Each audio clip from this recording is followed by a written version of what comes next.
ये बात तो सही है। वो एक तरफ कौरव मीडिया खड़ी रहे, उनके जो बिके हुए दलाल मीडिया हैं वो एक तरफ खड़ी रहे।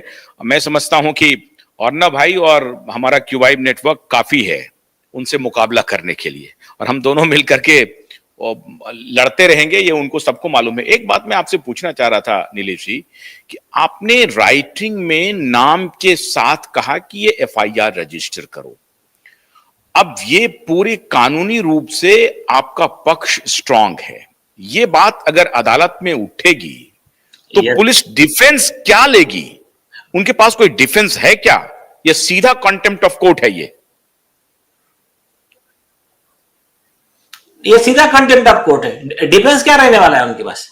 कि ये बोलेंगे कि नहीं नहीं, इसमें हमारे एक जो सीनियर है वो उनका ड्रग्स का बिजनेस चल रहा है, उसका बहुत बड़ा सैकड़ों करोड़ का हमारा हफ्ता लेन देन चलता है, तो और उसमें आदित्य जी का भी उसमें एक हमारा लेन देन है, तो इसके वजह से हम इसमें एफआईआर नहीं रजिस्टर कर सकते। ये बोलने वाले क्या कोर्ट में आके वो?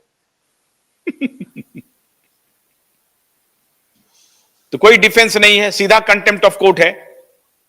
हाँ हाँ बिल्कुल। हाँ हाँ। तो कोई भी व्यक्ति, ये आप जाकर के नाम के साथ किसी के भी खिलाफ आप एक जिम्मेदार देश के एडवोकेट हैं, इतने जाने माने एडवोकेट हैं, वो नेम्ड एफआईआर करने की अब अपील कर रहा है और उसको मुंबई पुलिस रजिस्टर नहीं कर रही है, एसआईटी रजिस्टर नहीं कर रही है।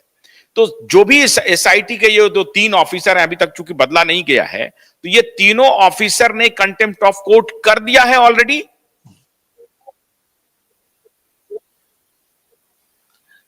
अभी देखिए, एसआईटी के ऑफिसर के तो कंटेम्प्ट किया है, अभी उनको जवाब देना है कोर्ट में, और अभी सारा देश देखेगा और कोर्ट भी देखेगा कि ये इस मामले में एक्शन क्यों नहीं हुई। और लॉ, अब सबसे बड़ी बात बताता हूं मैं आपको, this country is govern by rule of law. सरकार किसकी भी रहो, कार्रवाई तो लॉ के तहत होनी चाहिए।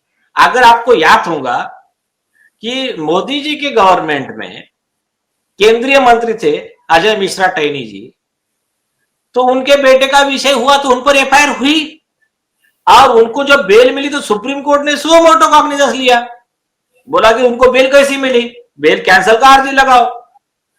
बीजेपी गवर्नमेंट ने अर्जी लगाया और उनका बेल कैंसिल हुआ, वो जेल में गए। तो देखिए, किसी की भी सरकार हो, यहां तो एक प्लस पॉइंट ऐसा है कि ये आरोपी लोग सरकार में नहीं है, जनता ने इनको नकार दिया है। अब इस गवर्नमेंट से और कोर्ट से अपेक्षा है, और जितना वो कर रहे, देखिए फडणवीस साहब ने एक काम अच्छा किया, उन्होंने एसआईटी कंस्टिट्यूट की, उन्होंने केस को रीओपन करवा दिया। अब जो एसआईटी कर रही है इसको थोड़ा सिस्टमैटिक ज्यादा फास्ट करना है, लेकिन और हमारा क्लियर कहना है ये एसआईटी के बस की बात नहीं है। मुंबई में रह के ये लोग नहीं कर पाएंगे उनके खिलाफ में कुछ, क्योंकि सब एक दूसरे में मिले हुए हैं, लेन देन सब। वो हमने जो एक आई विटनेस दिया है सील्ड इन्वेलॉप में, उसका टेस्टिमोनी, आदित्य ठाकरे और सीनियर पुलिस अधिकारी मिलकर ओपनली ड्रग्स का बिजनेस कार्टेल चलाते हैं, ये उसमें एविडेंस है। बीजेपी गवर्नमेंट के कैबिनेट मिनिस्टर नीतीश राणे जी ने भी यही आरोप लगाए हैं, नारायण राणे जी ने सीरियस आरोप लगाए, इसके बाद में भी ये एसआईटी कुछ कर नहीं रही है। इसलिए इसमें प्रॉपर जो हो सकता है, सीबीआई भी इसमें सुशांत सिंह राजपूत के केस में टाइम पास कर रही है 5 साल से। इसमें एक्चुअल में ये चाहिए कि इसमें कोर्ट मॉनिटर्ड इन्वेस्टिगेशन, आप रेगुलर पीरियोडिक रिपोर्ट सबमिट करो और कोर्ट को लगेगा ये पॉइंट पे ठीक नहीं हो रहा इन्वेस्टिगेशन, उस पे इंस्ट्रक्शन देगा। हाँ, आपने नहीं। उसका मोबाइल डिटेल निकाला क्या? क्यों नहीं निकाला? चलो ये निकालो, अगले डेट पे मोबाइल डिटेल, ये पॉइंट 15-20 पॉइंट लिख कर दे कोर्ट, जैसा हमने हमारे इसमें दिया है, और इस पॉइंट पर आप रिपोर्ट सबमिट करो, तब इसमें जाकर इसमें तो नीलेश जी इस पूरे सिस्टम में रूल ऑफ लॉ से देश चलेगा कि नहीं चलेगा, ये एस्टैब्लिश होना है। कितने समय तक, चाहे केंद्र की सरकार या बस यही सवाल है, है। केंद्र की सरकार और स्टेट की सरकार कितने समय तक हिला हवाली करेगी, कितने समय तक टेबल टेनिस खेलेगी, कितने समय तक इसको टालेगी? कभी ना तो कभी वक्त आएगा जब उनको रूल ऑफ लॉ के सामने झुकना पड़ेगा। और अगर रूल ऑफ लॉ में, जैसे अभी हम लोग कह रहे थे कि पिछले जो जस्टिस थे वो टेबल टेनिस खेलते रहे, डेट ही नहीं दिया तो टालते रहे, 1.5 साल तक टाले। दूसरे जस्टिस आ गए, उन्होंने हियरिंग शुरू कर दी। अगर मान लीजिए कि इन्होंने भी हिला हवाली की तो फिर कोई तीसरे आएंगे। तो इसमें सबसे बड़ा टेस्ट होना है अदालत का, रूल ऑफ लॉ का, और इसी से एस्टैब्लिश हो जाएगा। पॉलिटिकल विल तो छोड़ दीजिए, अदालत ट्रांसपेरेंट है कि नहीं। तो क्या आप चाहते हैं कि इसकी जो हियरिंग हो वो लाइव हो और पूरी दुनिया देखे कि कौन क्या दलील दे रहा है और जज साहब का मंतव्य क्या है? उस पर ऑलरेडी हमने राइटिंग में एप्लीकेशन दिया, हमने ओरल रिक्वेस्ट छोड़ी है, हमारा राइटिंग में एप्लीकेशन है और उसमें स्पेसिफिक रिक्वेस्ट है हमारी कि आप इस केस में इसका लाइव टेलीकास्ट कीजिए, क्योंकि लार्जर पब्लिक इंटरेस्ट का मैटर है। और सुप्रीम कोर्ट के कॉन्स्टिट्यूशन बेंच ने मैथ्यू नेदुम्पारा वाला केस, स्वप्निल त्रिपाठी वाला केस, उसमें डायरेक्शन ऑलरेडी दिया है कि जितने पब्लिक इंटरेस्ट वाले मैटर है उसमें लाइव टेलीकास्ट कीजिए और तो उसको छोड़ दीजिए। अभी कई हाईकोर्ट का तो वैसा भी लाइव दिख रहा है ना। और इसमें जस्टिस इनका उदय ललित साहब का जजमेंट था, प्रद्युमन बिष्ट का। बेसिक चीज है, उन्होंने कहा ये कि यहाँ सीक्रेट क्या चल रहा है, नथिंग हैपेंस प्राइवेट हियर, ये पब्लिक कोर्ट है, पीपल्स कोर्ट है। तो इसमें एक्सेप्ट फॉर एग्जांपल अभी देखिए किसी लड़की के अत्याचार की केस है, उसमें कोर्ट ने कहा कि नहीं इन कैमरा, वो समझ सकते हैं कि उसका टेस्टिमनी वो विषय इन कैमरा। अगर किसी विटनेस की जान को धोखा है उस समय भी समझ सकते हैं इन कैमरा। लेकिन अभी इसमें तो हियरिंग हो रही है और खुद आदित्य ठाकरे आके इंटरवेंशन लगा रहा है ना वो केस में। तो इसमें आपको देश की जनता को ये बताने का क्या प्रॉब्लम है? अच्छा, और एक दूसरा और एक सीरियस पॉइंट इसमें है जो हमने हमारे आईए में लिखा है। आप देखिए ये जो पुलिस अधिकारी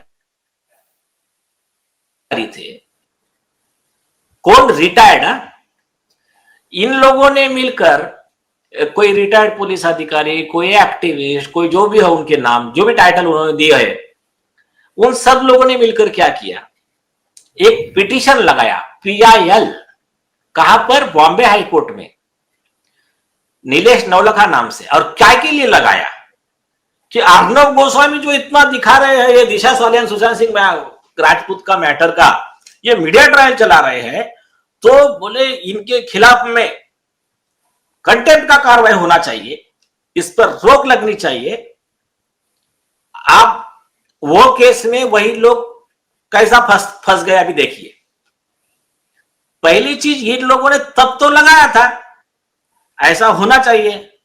इन्होंने अब नहीं लगाया कि जब उद्धव ठाकरे का खुद, उनके पार्टी का खुद स्पोक्स पर्सन किशोर तिवारी कह रहा है कि दिशा सालियन के पार्टी में आदित्य ठाकरे था कैबिनेट मिनिस्टर, तो इसका इंक्वायरी करो, इसका कोई अर्जी नहीं लगाया उन्होंने। SIT बिना FIR के इन्वेस्टिगेट कर रही है, नाम देने के बाद में भी इसका कोई PIL नहीं लगाया उन लोगों ने। चलो कोई बात नहीं, उसको बाजू में रखते हैं। हाँ, हम ऐसा आरोप नहीं कर रहे कि उस समय आपको वो करप्ट पुलिस वालों ने स्पॉन्सरशिप दिया था। हम ये भी आरोप नहीं कर रहे कि आदित्य ठाकरे से पैसा लेके आपने लगाया था, आपको हफ्ता, कोई प्रॉब्लम, हम वो कोई आरोप नहीं करते, बाजू में रखो उसको। उसी केस में इसी बॉम्बे हाईकोर्ट के डिवीजन बेंच, उस समय के चीफ जस्टिस और अभी के सुप्रीम कोर्ट जज दीपांकर दत्ता जी ने डायरेक्शन दिया कि मीडिया से बात में जो इंफॉर्मेशन है वो डिस्टॉर्टेड भी आ सकती है, मैनिपुलेटेड भी आ सकती है। तो पुलिस डिपार्टमेंट की और इन्वेस्टिगेशन एजेंसी की जिम्मेदारी है कि वो रेगुलर इंटरवल पर अपडेट दे, इन्वेस्टिगेशन का प्रेस नोट दे। अब हमने उसका ही कंटेम्प्ट लगाया है इन पुलिस पे भी और हमने CBI पे भी लगाया है। 5 साल से क्या कर रहे हो आप? और आपने क्या पब्लिक को इंफॉर्मेशन दिया कि आप ये नहीं बता रहे कि ये केस में अपडेट्स क्या है, किशोर तिवारी ने कहा कि हाँ हमने पुलिस को मैनेज करके आदित्य ठाकरे को बचाया। अरे तो था क्या, हुआ क्या? किशोर तिवारी जी को बुलाइए, उनसे सबूत लीजिए। वो अगर पूरा किशोर तिवारी जी के पास जितना वो बोल रहे हैं ना, उससे 100 गुना ज्यादा है उनके पास में। तो किशोर तिवारी जी को बुलाकर उनको इंट्रोगेशन कीजिए। उसके साथ में आप नीतीश रानी जी, तो उनके पास पेन ड्राइव है और 2 आई विटनेस है, ये तो छोड़िए, 2 आई विटनेस है।